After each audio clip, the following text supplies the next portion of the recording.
Hi, everyone, and welcome to Angel Healing House, and welcome to the 232nd episode of Walk In Angel Ariel's Weekly Wisdom for this upcoming week of October 26th through November the 3rd, 2025.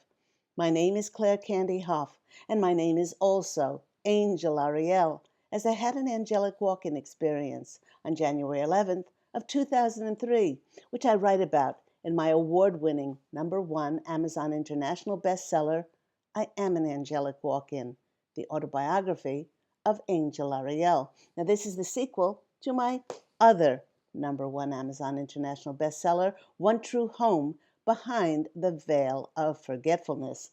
Also, who could forget that children's book for all ages, Angels of Faith? All of these books are available on Amazon. The two novels are available in print, in Kindle, and they're also available as audiobooks on Audible for those who love to listen to books. Please go to my website, which is angelhealinghouse.com, to find out more information about those books. Now, I'd like to thank everyone who has liked and shared and subscribed, even recommended the Claire Candy Hoff YouTube channel to others. And for those who are subscribers, you will receive notification when I upload new videos. I'd also like to thank those people who have made generous donations for my free content. If you would like to donate, I have left my PayPal link in the description box down below, with all of my contact details to my remarkable healing practice, Angel Healing House.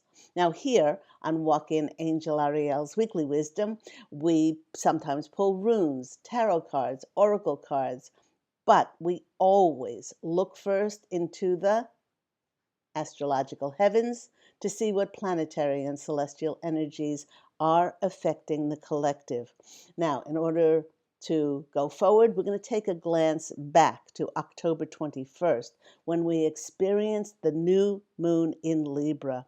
And its energies, well, they're bringing in a breath of fresh air to focus on bringing harmony back to our lives, especially in our relationships. There'll be shifts for the collective in these areas, and those with significant placements in one of those cardinal signs, Aries, Cancer, Libra, that would be me, and Capricorn, will really feel this shift greatly. Now, new people, new opportunities, new passions, new creativity will now be flowing in. This new moon began a rare cosmic alignment of 6 cosmic new moons at the same degree in the sky, and this will create an arc over the next 6 months devoted to manifesting wealth, financial abundance, miracles, and blessings of all kinds of prosperity. What's not to like? Okay, then on October the 22nd, the sun bid a fond farewell to Libra as it entered into Scorpio season. And I'd like to wish a happy birthday to all you Scorpions out there. When the sun moves into watery Scorpio, the energy nudges us to go inward, become more reflective on what actions we have taken that have led to us arriving at this point in our journey. While Libra is a very sociable, gregarious sign, Scorpio season is a more introspective time when many may feel a need to withdraw. Now, during this season of the Scorpion, we can become very intentional about our decisions and choices rather than just letting life happen to us. Now, the posse of angels, who I'm part of, is Angel Ariel. The posse of angels is sharing that this Scorpio season may bring and provide a bit of a sting for some in the collective, because old insecurities and old wounds may surface around the themes of independence and identity. This may have been in the areas where we allowed ourselves to be held back, or anywhere that our self-respect has been compromised. Respecting and honoring ourselves will be pulled to the forefront for us to stand firmly in our sovereignty. This is of the utmost importance so that old karmic patterns of things like dependency and silencing ourselves can be broken so that we can move into relationships and communities that align with our highest spiritual values. The great superpower of Scorpio is that it is known for its energy to transform, which means that something in our life is now ready to shed its skin during this Scorpio season. Now, also on the 22nd, for the final time in our lifetime, we experienced Neptune in Pisces, which it's closing out this 12-year cycle. Neptune in Pisces brings in waves of emotions that can leave us in a magical wake because it acts as not only a dream maker, but a truth bringer at the same time. This energy, of course, is in divine timing, and it can turn distant dreams into real life experiences as it expands miracles where our faith in our dreams has remained strong. The truth bringer dissolves illusions where a greater sense of reality is required. When our illusions are broken, it actually frees our heart. We gain the clarity in order to move on and attract what is aligned most with our destiny.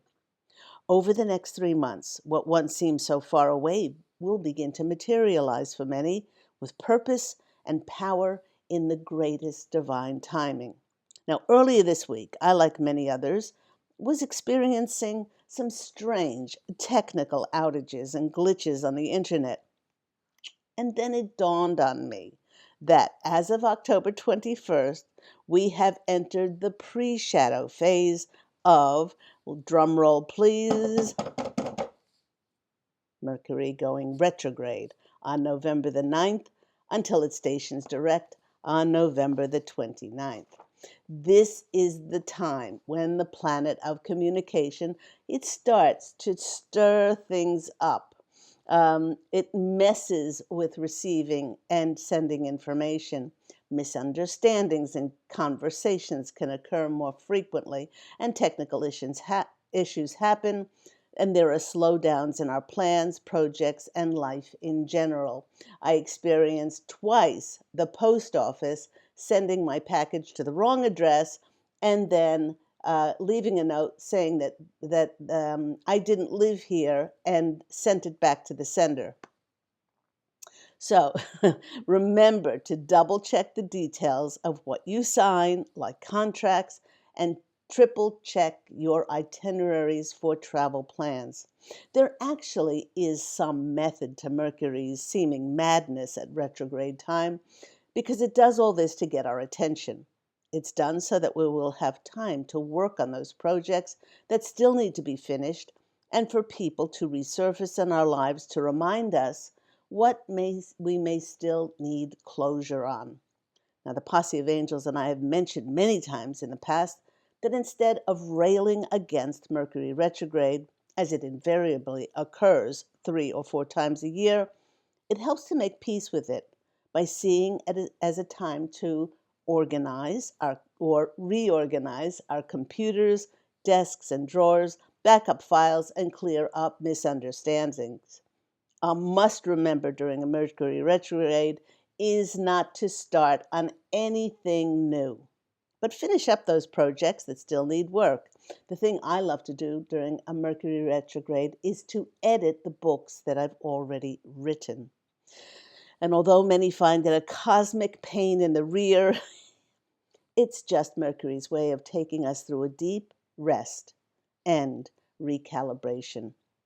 And to counterbalance the pain of finding out that there will be yet another Mercury retrograde, we have a special treat to close out this last week of October. From October the 24th to October the 31st, we'll experience a grand water trine when Mercury in Scorpio trines Jupiter in Cancer, and Saturn and Neptune are in Pisces. Scorpio, Cancer, Pisces, a trifecta of water signs. To put it mildly, trines are an astrologer's dream come true because they offer support and just make life much easier. In fact, grand trines are like getting all the green lights on the highway, and everything flows and moves effortlessly. Now, this is the energy of being at the Right place at the right time, meeting just the right people.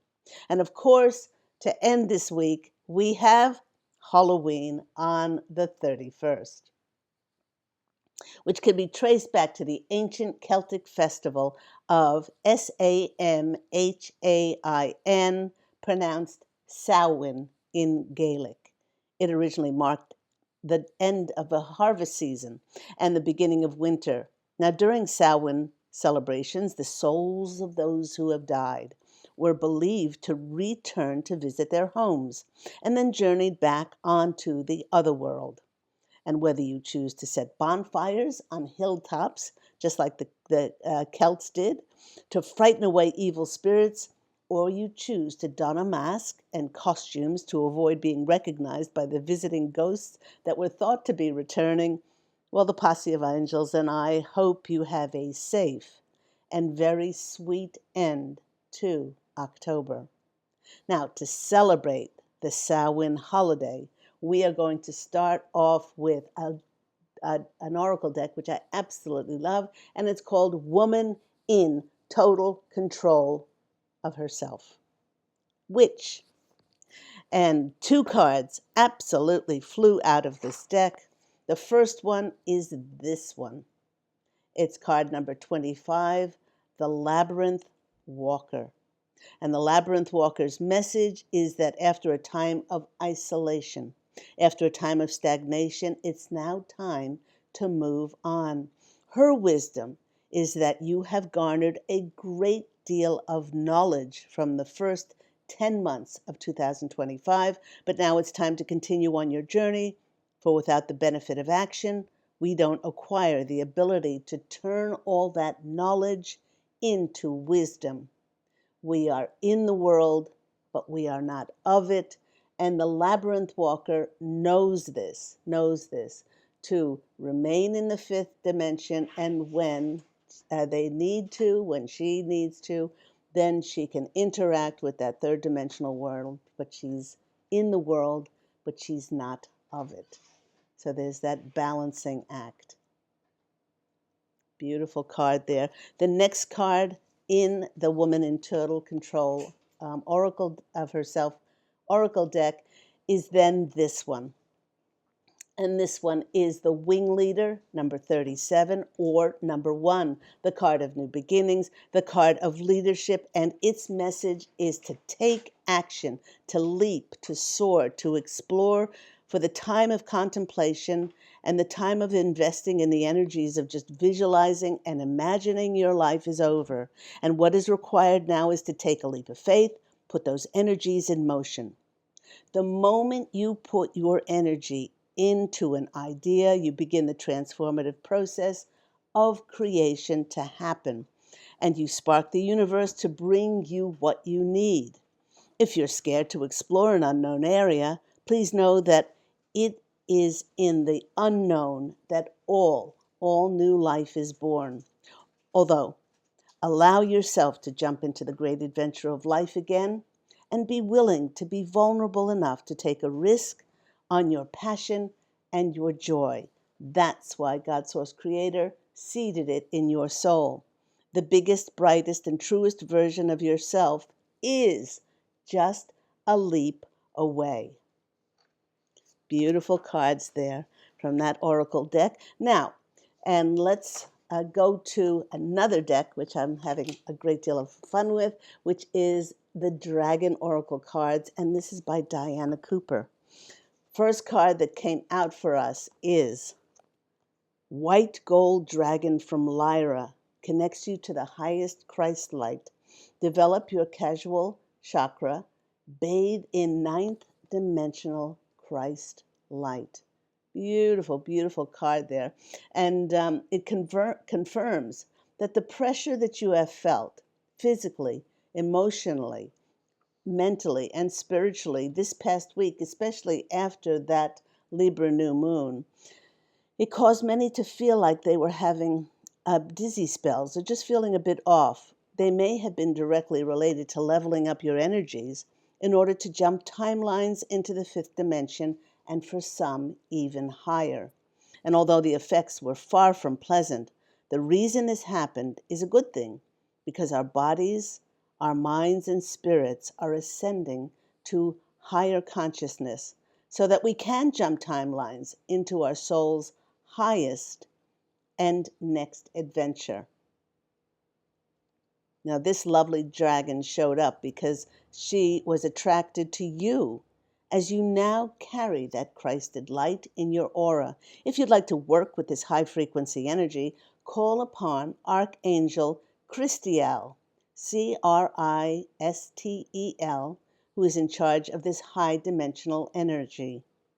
Also on this plane are the unicorns, the dragons, the angels, and the ascended master. They're all there to welcome you in and illuminate your highest path. So white gold dragon from Lyra was our first card, our first dragon, and our second dragon coming out is the emerald dragon. Brings in healing and cosmic abundance with the message, good fortune is coming. Let your thoughts support your divine perfection. Align with your fifth dimensional blueprint. Now, all of these cards are about stepping into the labyrinth walker, stepping out of stagnation and isolation, stepping into that fifth dimensional adventure, soar, leap, explore on a new adventure with the wing leader there because of our higher dimensional frequencies. And the emerald dragon is the perfect dragon to help us to prepare to align with our true fifth dimensional blueprint. This dragon also works with Archangel Raphael to clear our emotional body, to leave us free to love, free to forgive, and opens our hearts. Now, getting this card is an indication that we are now ready to receive a cornucopia of all wonderful things. The posse of angels is showing me the horn of plenty, and it's spilling over with the fruits of our labors. These magnificent dragons are heralding a time to bring good fortune into our lives. So I, for one, love, love, love working with dragon energy.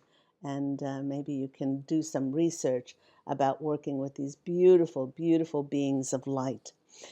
Let's finish up this with a Kali oracle. She looks very foreboding, but she is sovereign, she is powerful, and she doesn't suffer fools lightly, let me tell you, because of this card that came out, very Halloweenish. When Pete and I are driving around, we see all of these skeletons in people's front yards. Even saw a skelly dog and a skelly cat and a skelly chicken on somebody's lawn. Anyway, this card is Khadga. I think it's Kadja. A predestined series of events is due to occur according to divine timing. Now, divine timing was mentioned quite a lot in the channel from the Posse of Angels.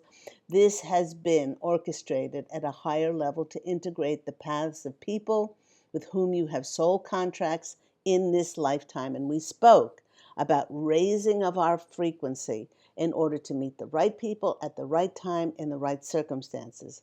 Trust in the doors that close just as much as in the doors that open for you as a result. So, during this Mercury retrograde, find that closure. Find that closure with people to have unconditional love and forgiveness. If you need help, my emotion code sessions work absolute miracles for many, many of my clients. You can always find out more information about the emotion code by going to my website, angelhealinghouse.com. The more that we can find closure on those former relationships, the more we are clear then to vibrate at a higher level. And so we will bring in only the highest vibrational frequency relationships and communities to ourselves as we step into these new adventures. So I hope all that's been helpful for you. Walk-in Angel Ariel's Weekly Wisdom always airs on Saturdays. And if you would like to find out more information about my website, the motion code sessions, intuitive counseling, your personalized, wonderful, revealing in angel tarot card readings, and also those Reiki sessions, which can be sent distant healing to anywhere in the universe, please do go to my website, which is angelhealinghouse.com. Go out, everyone, and fashion an absolutely beautiful life for yourself. I'm wishing you love, and as always, angel blessings. And I do look so forward to speaking with you again next week. Take care, everyone. Bye.